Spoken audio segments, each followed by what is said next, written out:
Good afternoon, David Moore with Tut Land Company, and it is a beautiful day in Georgia today. And as you can see behind me here, this is a field that 3 hours ago the grass was knee-high and the dog fennel was 5 or 6 feet high.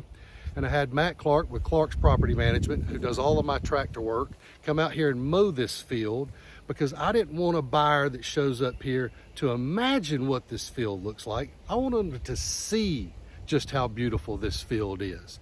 And that's what I want to talk to you about today. Before you list a property, there's 3 things that I want you to keep in mind. And the first one is your interior roads. They must be well maintained, cleared, and clean. If they're not, you're just asking for trouble. When a buyer shows up onto your property, they want to be able to get around quickly and easily. There doesn't need to be a bunch of washouts. There doesn't need to be trees down across the road that block somebody from getting to a certain part of the farm.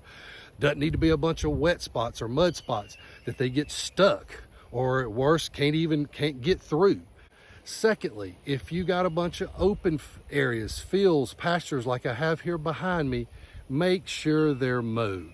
Don't make that buyer have to imagine how pretty that field is. You want them to see how beautiful that field is.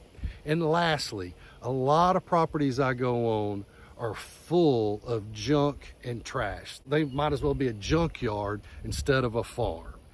People don't want to see that. That just puts questions in that buyer's mind and probably will turn them off completely. Make sure you get all of that trash cleaned up and off your property before you put it on the market. It'll help you sell that property much faster and for a much better price.